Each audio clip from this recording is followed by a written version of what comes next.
오늘 우리에게 주신 하나님의 말씀 보도록 하겠습니다. 빌레몬서 1장 8절로 14절 말씀입니다. 생명의 샘가 1월 30일 월요일 말씀 오네시모를 위한 중보 함께 읽겠습니다. 이러므로 내가 그리스도 안에서 아주 담대하게 내게 마땅한 일로 명할 수도 있으나 도리어 사람으로서 간구하노라. 나이가 많은 나 바울은 지금 또 예수 그리스도를 위하여 갇힌 자 되어 갇힌 중에서 낳은 아들 오네시모를 위하여 내게 간구하노라. 그가 전에는 내게 무익하였으나 이제는 나와 내게 유익함으로 내게 그를 돌려 보내노니 그는 내 신복이라. 그를 내게 머물러 있게 하여 내 복음을 위하여 갇힌 중에서 내 대신 나를 섬기게 하고자 하나 다만 내 승낙이 없이는 내가 아무것도 하기를 원하지 아니하노니 이는 너의 선한 일이 억지같이 되지 아니하고 자애로 되게 하려 함이라. 아멘. 과거에 여러분에게 큰 손해를 입히고 잠적했던 사람이 있어요. 그래서 그 사람 때문에 심히 마음이 어려워서 형편도 어려워져서 고소를 했단 말이죠. 알고 보니까 이 사람 외국으로 도주를 했어요. 시간이 한참 흐르고 어느 날 그 사람의 손에 편지 하나가 들려서 왔는데 읽어보니까 과거에 나에게 복음을 전해서 내가 예수를 믿도록 도움을 준 선교사님이 있는데 그 존경하는 선교사님의 그 편지인 거예요. 근데 읽어보니 이 사람이 그리스도인이 됐다는 거예요. 그분으로부터 이제 외국에서 복음을 전해받고 그리스도인이 돼서 그를 용서해 주라고 하는 그 편지를 받은 거죠. 근데 이 사람이 용서는 용서지만은 과거에 자기에게 그 끼친 그 손해를 변상하거나 할 능력도 아직 없어요. 그저 이제 예수를 믿게 되어져서 그리스도 안에서 형제로 받아 달라고, 그리고 그 선교사님께 유익한 사람이 되어져서 선교 활동의 동역자로서 같이 일할 수 있는 사람이 되었노라. 그러니 좀 이 사람을 잘 선처해 주어서 용서해 줄 뿐만 아니라 형제로 받아들여 주고, 그리고 그 사람을 나를 맞이한 것처럼 맞이해 달라, 이렇게 요청을 받는다면 여러분은 어떻게 반응하시겠습니까? 이게 남의 일이니까, 이 빌레몬이라고 하는 사람에게 일어난 일이니까 아이고 이런 일 나중에 결론이 은혜롭게 되겠구만 이렇게 생각하겠지만, 이게 정작 나에게 손해를 끼치고 뭐 감정적이든 물질적이든 어떤 관계적이든 어떤 큰 손해를 끼치고 도망간 사람을 아무런 변상도 받지 못한 상태로 그저 예수를 믿게 되어져서 이제 우리에게 형제가 되었으니 그 사람을 용서하고 받아주고, 오히려 선교사님, 내가 존경하는 선교사님처럼 그를 영접해 달라고 받는다면, 그 요청을 받는다면 각 사람마다 반응은 다를 거라는 생각이 들어요. 그 사람의 신앙의 정도와 선교사님하고의 그 관계, 뭐 이런 것들이 다 작용하여서 어떤 결론이 나겠죠. 오늘 본문 말씀을 보면 이 사도 바울이 오네시모에게 빌레몬이라고 하는 그 사람에게 편지를 보낸 거예요. 앞서 내용을 보니까 이 사람에 대한 칭찬을 보니 이 빌레몬은 사도 바울을 통하여서 이 복음을 전해받은 사람이고, 그가 이제 집으로 돌아가서 그 은혜를, 자기의 집을 공개하고 오픈해서 이제 전도가 되어진 사람들이 자신의 집을 교회 삼아서 공동체를 이루게 한 그런 교회 지도자로서 활동하던 사람인 것 같습니다. 근데 이 사람이 그 정도를 넘어서서 사도 바울이 그를 향한 칭찬을 하게 되어지는데, 우리가 사랑하는 동역자 빌레몬이여라는 칭찬뿐만 아니라 예수님을 사랑하고 성도들을 사랑하는 빌레몬을 또 칭찬하죠. 그리고 성도들의 마음을 평안케 하는 그러한 빌레몬을 또 칭찬하는 그런 내용들을 볼 때 이 사람 참 하나님께 헌신되어진 사람임을 짐작해 볼 수 있는 것이죠. 그런 것을 근거로 사도 바울이 이 오네시모와 이 두기고라고 하는 사람, 골로새서를 보면은 이 두기고와 함께 오네시모를 함께 골로새 지역으로 보냅니다. 그런 거 보면 이 골로새 지역에 이 빌레몬의 교회가 있었던 것 같아요. 그래서 지금 그 앞에 오네시모와 두기고가 함께 있는 거죠. 그러니까 두기고가 편지를 들고 왔고 그 곁에 오네시모가 서 있는 거예요. 그 오네시모를 오랜만에 보고 눈이 커졌겠죠. 아니 이자가 했는데 그 옆에 두기고라고 하는 예수님의 동역자가 있으니, 예수님이 아니라 그 바울의 동역자가 있으니 이게 무슨 영문인가 싶으면서 내민 편지를 펼쳤을 때 이 오네시모라고 하는 사람에 대한 사도 바울의 부탁이 담겨져, 간곡한 부탁이 담겨져 있는 것 때문에 동공이 커질 수밖에 없는 거죠. 그는 과거에 자신의 종이었고 그 시대로 보았을 땐 노예였을 사람인 거죠. 자신에게 손해를 끼치고 도망간 사람인데 잠적해버렸는데, 아니 편지를 읽어보니까 이자가 사도 바울을 만나게 되어진 거예요. 어떤 상황 속에서 만나게 되어진지는 알 수 없으나 그가 그리스도인이 됐다는 거예요. 사도 바울에게 복음을 전해 듣고 그것을 넘어서서 사도 바울 선생님에게 아주 유익한 사람이 되어져서 지금은 사도 바울께서 그를 곁에 두고 동역자로서 선교 사역을 하고 싶어하는 사람이라 이렇게 알리고 있어요. 이제 그런 내용들을 담고 있는 거죠.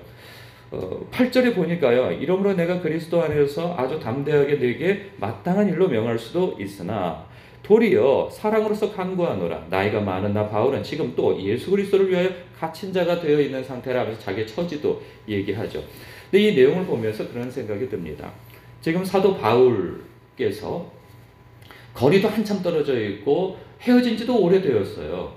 굉장히 오래되었다. 사도행전을 보면은 그가 2년 동안 구금되어져 있고 그 예루살렘에서 그리고 난 다음에 또 우여곡절 끝에 로마까지 가는 그 여정이 또 상당한 시간이 걸렸을 테고, 그래서 그곳에서 또 구금되어진 상태에서 2년을 보내는 어느 날 최소한 5년 이상 이 시간적인 간격도 있었던 거죠.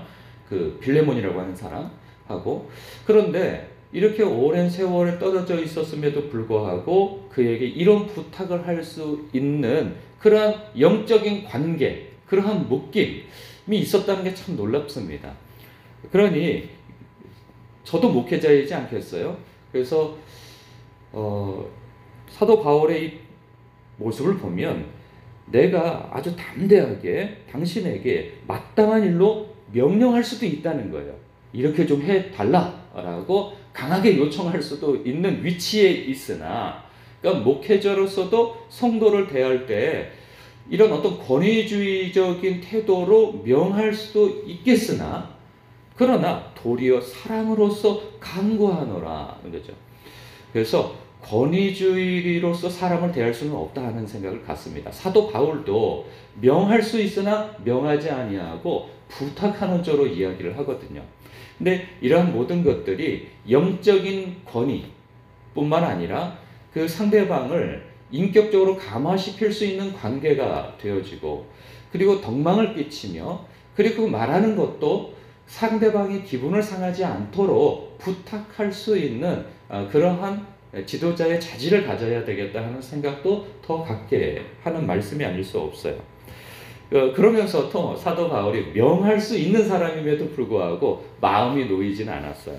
그래서 9절에 그 부탁을 하는데 좀 간절한 마음과 어찌 보면 좀 이 동정심을 유발할 만한 말들을 하죠. 그게 나는 지금 나이가 많은 상태에 있어. 내가 지금 이제 나이가 한 60 정도로 추정되어지는데요. 그 나이가 많은 나 바울은 지금 또 예수 그리스도를 위하여 갇힌 자로 지금 있어. 그러니까 나를 좀 긍휼히 여겨 나의 부탁을 들어달라 하는 그런 포석을 깔고 있는 거죠. 그래서 10절에 보니까 갇힌 중에서 낳은 아들, 이제 본론을 얘기하는 거죠. 아들 오네시모를 위하여 당신에게 간구합니다.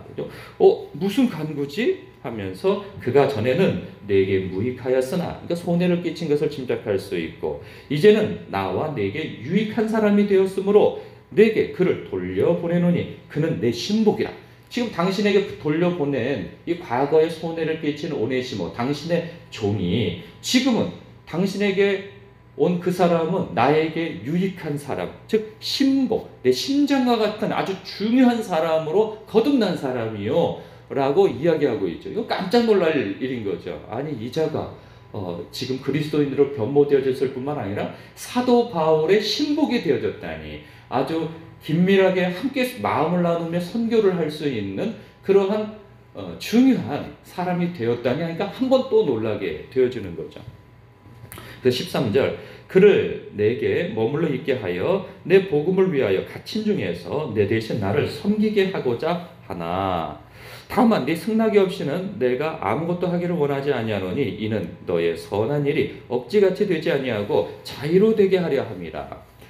여기서 여러 가지를 발견할 수 있는 묵상 포인트를, 사람이 거듭나기 이전에 죄를 지을 수 있죠. 그런데 하나님 앞에 우리가 나아갈 때 예수 그리스도로 말미암아 죄 사함 받고 이제 의인이 되어지고 하나님의 백성 되고 자녀가 되어지는 그 거듭남이 있는 거 아니겠어요?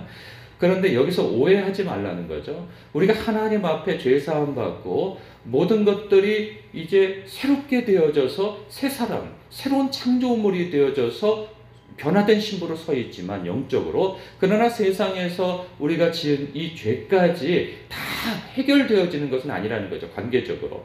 그랬을 때 하나님 앞에 용서받은 그런 회개가 있다면 우리가 하나님 앞에 거듭나기 이전에 문제도 가서 용서를 구해야 한다는 거죠. 그것을 사도 바울은 실천하고 있어요. 그저 그냥 편지만 보내고 2차 되고 저차 됐으니 이 사람을 나에게 맡기시오 이렇게 이야기할 수 있으나 가서 분명하게 이 사람이 가서 용서를 구할 수 있는 그런 기회까지도 제공하는 거죠. 그러니까 하나님 앞에 용서받을 뿐만 아니라, 그래서 나는 하나님께 용서받았으니 모든 죄는 사함받았으니 사람하고의 관계까지 내가 굳이 용서를 구할 필요 없어 라고 자기 위안을 삼고 자기 문제를 그렇게 해결할 일이 아니고 사람에게까지 그 문제를 해결해야 한다 하는 그 메시지를 주고 있어요. 그래서 내가 과거에 지은 죄가 있다면, 어떤 사람에게 손해를 끼쳤다면 그 문제까지도 해결해야 한다 하는 것이죠. 용서를 구해야 할 문제라고 한다면 용서를 구하고, 변상해야 할 문제라고 한다면 병상도 할 수 있는 그러한 행함이 있어야 한다는 것입니다. 뿐만 아니라 이런 묵상도 되어지는 거죠. 나에게 손해를 끼친 그 누군가가 있다면, 그가 용서를 구한다면 기꺼이 그를 용서해 줄 수 있는 사람이 되어야 한다는 거죠. 신자가 되어야 한다는 거죠. 우리가 살다 보면 내가 누군가에게 상처를 받고, 내가 상처를 줄 수도 있고 받을 수도 있어요. 그렇다고 한다면 아까는 내가 누군가에게 손해를 입히고 상처를 준 사람이라고 한다면 그 문제를 용서를 구함으로 그 문제를 해결해야 하는 사람이기나, 내가 누군가로부터 상처를 받은 사람이라고 한다면 그가 나에게 용서를 구할 때 용서치 아니하고 산다면 그 또한 하나님 앞에 이것이 죄가 되어지는 거예요. 이전까지는 죄가 아니에요. 내가 손해를 입고 내가 어떤 사람에게 상처를 입은 거는 내가 죄가 아니에요. 상대방이 죄인 거죠. 그러나 상대방이 진심 어리게 사과를 하고 용서를 구하는데 내 상처만 생각하고 내 감정만 생각하느라 그 사람이 구하는 용서를, 화해를 받아들이지 않는다면 이 사람은 그 마음에 은혜가 없는 사람인 거죠. 믿음이 없는 사람인 거죠. 왜? 우리는 하나님 앞에 원수였고 하나님께 약한 자였고 하나님 나라에 손해를 입힌 자로서 살아온 사람이란 말이죠. 그런데 예수 그리스도의 그 보혈의 공로로 나의 죄가 예수님께서 대신 짊어짐으로 인하여서 내가 은혜 받은 자 아니겠어요? 자격 없는 자로서 그 하나님의 호의를, 예수님의 호의를 입은 자로서 내가 용서받은 사람이 되었고, 더 나아가서 의인이 되었고, 죄인에서 의인이 되었고, 그리고 하나님의 백성을 넘어서서 하나님의 자녀로 받아들여진 바가 되어졌는데, 내가 그 은혜의 의식이 없는 사람이라고 한다면 상대방도 용서할 수 없는 거죠. 그러니까 내가 남을 용서하고 용서하지 못하는 것은 그 사람과에만 문제가 있는 것이 아니고 내가 하나님으로부터 받은 은혜의 의식이 어떠한가를 드러내주는 것이죠. 내가 복음을 참된 복음으로 받아들인 사람인지, 내가 구원을 어떤 상태에서 받은 사람인지를 알지 못한다면 용서할 수가 없는 거죠. 그러나 그것을 절절히 알고 은혜의식을 가진 사람이라고 한다면 그 사람을 기꺼이 용서할 수 있는 것이죠. 그렇기 때문에 예수님께서도 주여 제가 7번 정도 용서하면 되겠나이까? 예수님이 말씀하시죠. 아니다. 그 이상이다. 7번씩 70번이라도 그가 와서 용서를 구한다면 너는 용서를 해주어야 한다. 이 말씀 속에 무엇이 담겨져 있습니까? 내가 받은 은혜가 이거보다 크기 때문에, 너에게 손해를 끼친 사람보다 크기 때문에 너는 기꺼이 용서해 줄 수 있는 사람이어야 한다. 그 말씀을 하고 있는 거죠. 모르긴 몰라도 이 빌레몬은 분명 이 사도 바울의 편지를 받고 이 오네시모를 이 부탁받은 대로 선처해 주었을 것, 기꺼이 선처해 주었을 거라는 생각이 듭니다. 우리의 삶 속에 이러한 은혜를 베푸는 사람이 되어야 할 것입니다. 쉽지는 않죠. 저도 이런 일을 당한다면 크게 당황되어질 거예요. 그러나 결론은 용서하고 화해하고 형제로 받아들이고 나아가서 기쁘게 그를 동역자로 받을 수 있는 결론을 내리지 않을까 하는 그러한 생각을 갖습니다. 여러분 주변에 내가 용서를 구할 사람이 있습니까? 혹은 내가 용서를 해주어야 할 사람이 있습니까?